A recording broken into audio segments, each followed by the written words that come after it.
although it might be kind of fun to kind of impersonate the other speakers. What do you think? Should we give it a shot? Well, hey, thanks everyone for joining us this afternoon. What an amazing event. This is so exciting. Just kind of walking around the venue this morning, and there's inspiration lurking around every corner here. How cool is this, right? How many first-timers?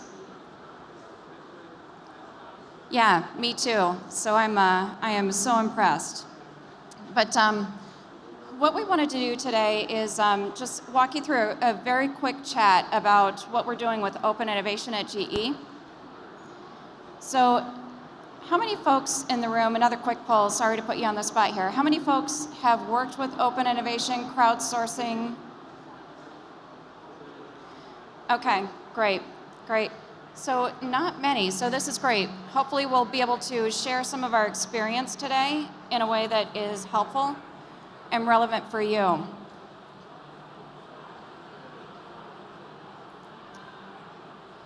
Maybe not. Cue the slides. There we go. Plus a link, okay. So just real quickly, paint a quick backdrop here, but we like to think of ourselves at GE as one of the world's first startups. So it all started with this fine gentleman, Mr. Edison, about 130 years ago. This is one of our favorite quotes that we can attribute to Mr. Edison. So he liked to really focus on what he thought the world needed, and then to proceed to invent what he thought the world needed. And so it began, our long journey of innovation at GE. So like I said, 130 years of deep innovation. We have a long and very successful practice of innovation delivery, the creation and the stewardship of intellectual property, and the delivery of really cool solutions for the customers and the markets that we serve. The world has changed a little bit in that 130 years. So I apologize for the disruption that we're getting here. Yeah, so hopefully this is a little bit better. But in the past 130 years, and increasingly so in the past 5 years or so, we are seeing an exponential rate of change. So wanted to paint a real quick backdrop for what we're doing with open innovation and collaborative innovation at GE. Whether you're a startup or a large enterprise, we have a lot more in common than you might think. Similar to some of the earlier comments this afternoon, we're all really operating in a theater of exponential change, and increasingly exponential change. Markets and businesses are being disrupted. We're seeing the birth of new business models. Many of you might have seen some of the Internet of Things presentations and some of the booths out here, the industrial internet.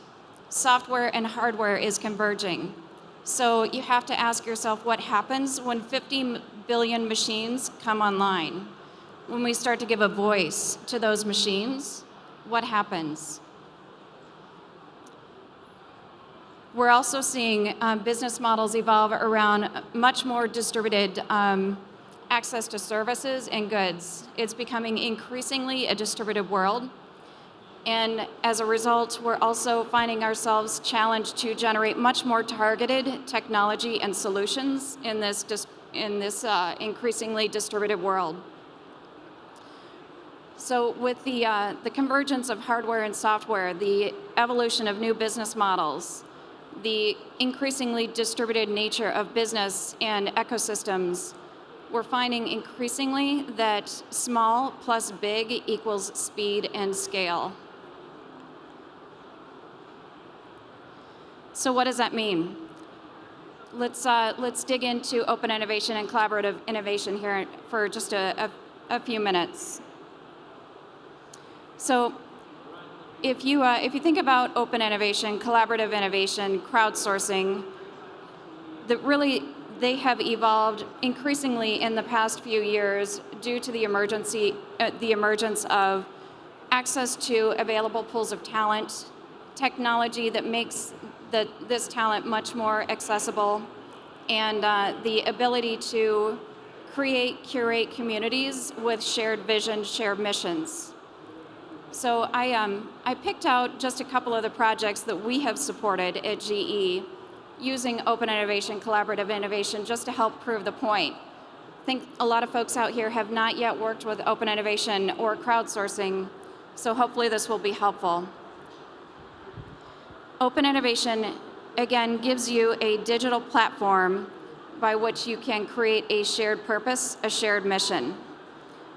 I picked out 5 of the projects that we have supported over the past couple of years and pulled some of the data points from those projects just to help illustrate the point. We were able to, in those 5 projects, pull together over 4,800 team members to work on those shared missions. 5 shared missions, 4,800 team members. We were able to generate, in partnership with those team members, close to 7,400 new solutions. And really, in those 5 projects, those 4,800 team members, those 7,400 new solutions, not one of those individuals was a GE employee. So I think in one of the earlier panel discussions, there was some discussion about the force multiplier effect. Open innovation, crowdsourcing gives you that ability to kind of force multiply the resources that you have at your disposal. So there are many ways that you can apply these tools, these methodologies, but think of open innovation, crowdsourcing as really a digital spot market by which you can convene great market opportunities, incredible talent, on-demand capacity, and really transform market outcomes that you're delivering to your customers. Thought we'd double-click on a couple of those projects, and I'm just going to share a couple of case studies just so you have a sense for how we're thinking about open innovation, crowdsourcing at GE, as a mechanism by which we can start to really break down the barriers between us and them. So again, that 130-year legacy of a closed innovation system is really, it's served us well, but now we are in this environment of kind of new business models, increasing speed, et cetera. We strongly believe that we have to work very closely with our extended ecosystem in order to transform the outcomes that we're delivering for our customers. We're leveraging open innovation, crowdsourcing across the entire spectrum of business activity. So I've got a couple of case studies here for you. We'll buzz through them pretty quickly. But the first example was one of our early projects, our early experiments. So on this particular project, we pulled out of a kind of a legacy arsenal of products that we had manufactured for years. We hadn't reimagined this product design really for a very long time. The jet engine bracket that we chose was historically investment cast. We wanted to see what we could do with that product design, assuming that it would be additive manufactured. We also wanted to see what we could do by crowdsourcing a redesign of that project using additive. So in this particular case, we worked with an ecosystem of mechanical design and engineers. We published the product design. We published some specifications. We said, okay, let's reimagine this product design, assuming additive manufacturing, and let's focus on weight reduction. So the community responded in force. We received close to 700 new designs for that product. A simple jet engine bracket. The winning design maintained the specifications that we needed for the product, but it reduced part weight by 84.6%. So it was a successful design, and it completely, radically transformed the the architecture of the product and also the economics of the product. So for us, this was a big kind of seminal moment. The winning designer in this particular case, by the way, had 0 aviation experience. That too, for us, was a very important learning point for us to understand that we could really reach beyond the boundaries of our industries and our domains and reach out to an extended ecosystem in order to achieve transformational outcomes for our customers. The second project that I wanted to share with you, again, just as a quick proof point, illustrating the diversity and the power of these tools. We worked with our team up in Canada in the oil sands industry, who were trying to work with the industry associations there to identify new long-tail technologies to reduce GHG transmissions in the oil sands industry. This was an amazing partnership between our team, the industry associations, and really technologists around the world. We were able to, in 2 different campaigns, identify innovators and entrepreneurs who were developing technologies that could completely transform the environmental and the sustainability footprint of that industry. And we continue to partner with those innovators today. So it was a great opportunity for us to reach out digitally and identify entrepreneurs, innovators with whom we could co-develop on a continued, a sustained basis.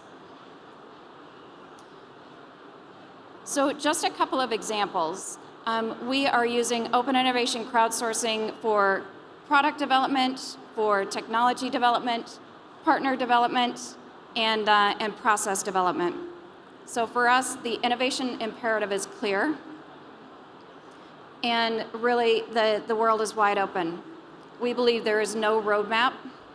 We're on this journey together, and we can only be successful if we partner with entrepreneurs and innovators with a shared mission and a shared purpose to transform the markets and the solutions that we bring to market. Again, just in, I know I'm running a little bit over, just real quick in closing, if you're not familiar with open innovation or crowdsourcing, consider using it either as a solver or a seeker, providing solutions in this collaborative process.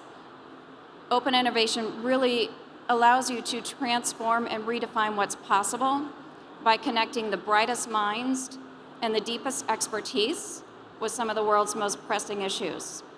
It allows startups to leapfrog the scaling process. It allows large enterprises to accelerate their pace of value delivery. And it allows us to collectively redefine what's possible. So thanks again. Really appreciate your time. Hope this was helpful, and enjoy the show.